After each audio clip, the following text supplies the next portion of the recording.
My name is Colonel William Yates, and I'm a chaplain in the Air National Guard. As ministers, we are called to serve God, each in a unique way, each with our own backgrounds. And some of us are called to serve in a very unusual place, like this, my local Air National Guard base as part of the United States military.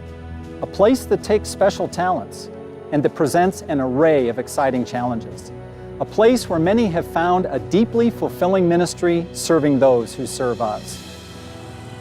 The men and women of the Air National Guard have a unique mission: protect the United States in time of war or conflict, and come to the aid of their fellow citizens in times of natural disaster. Their missions vary from flying and maintaining cutting-edge aircraft, to refueling airplanes, to mobilizations when a tornado or hurricane strikes. There are even humanitarian missions to countries overseas. One of the most important distinctions of the Air National Guard is that the time commitment isn't overwhelming.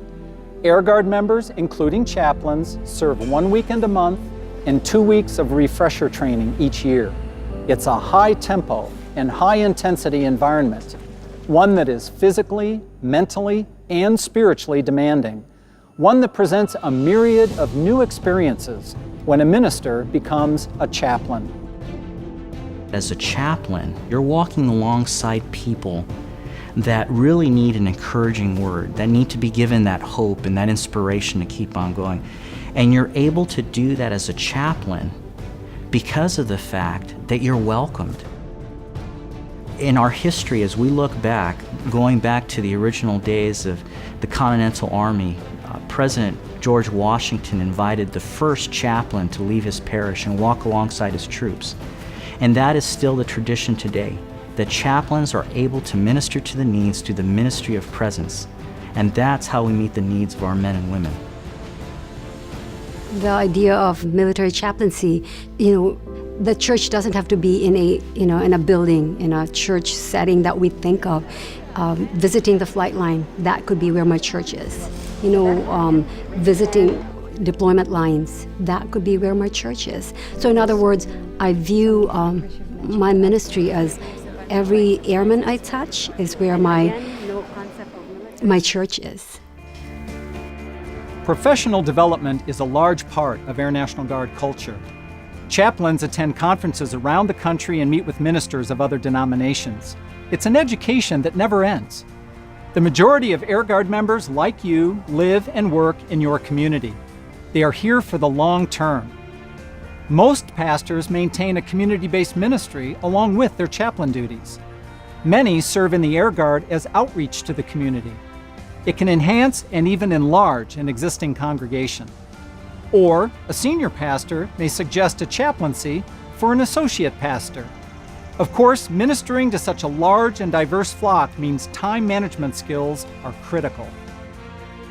Being an Air National Guard chaplain, a husband and a father, and also a full-time minister requires a unique balance.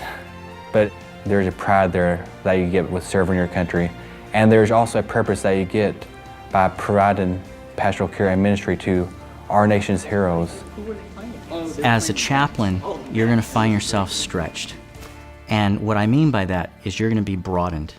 You're going to step outside your comfort zone and what you know, and that is going to be one of the greatest things. I'll give you an example of that.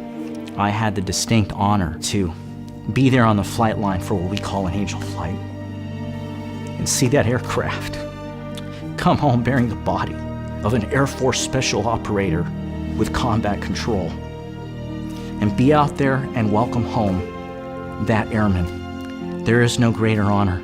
And yes, there may be moments of challenge as a chaplain, but God will give you the strength and you will know you're in the right place. So I would say if you're looking for a rich ministry, this is the place to serve. Chaplains in the Air National Guard do ministry in so many ways. We marry, we baptize, we provide counseling, we visit, we do unit visitations, we also do hospital visitations, and we visit them in the homes. Chaplains in the Air Guard also receive the same benefits as any military member. You will earn points towards a military retirement, low-cost insurance, and pay commensurate with your rank. And on top of all of this, every state also has their own local benefits. So make sure to talk to your recruiter about them. These are monetary benefits that can help ease the financial burden of a local congregation. And even though chaplains do not attend boot camp, they do undergo their own unique basic commissioned officers training program. This initial training is where you learn the skills necessary to minister to airmen, as chaplains serve both airmen and families. You will find in chaplain ministry that there will be people that will never don the doors of a chapel or a church or a parish or a mosque or a temple, but they will show up at your door and they will say, "Chaplain, I'm facing one of the greatest challenges of my life and I want your advice." And that is the greatest honor, to be able to deliver a message of hope and love and grace to men and women that would never traditionally don the doors of a church. So pray for us, and pray for the men and women of the Air National Guard, and pray for God's guidance if this is the right opportunity for you. The Air National Guard needs qualified chaplains serving the men and women of the Air National Guard. If you are interested in adding armor to your armor of God, then learn more about becoming an Air National Guard chaplain. To learn more, visit goang.com or call 800-GO-ANG.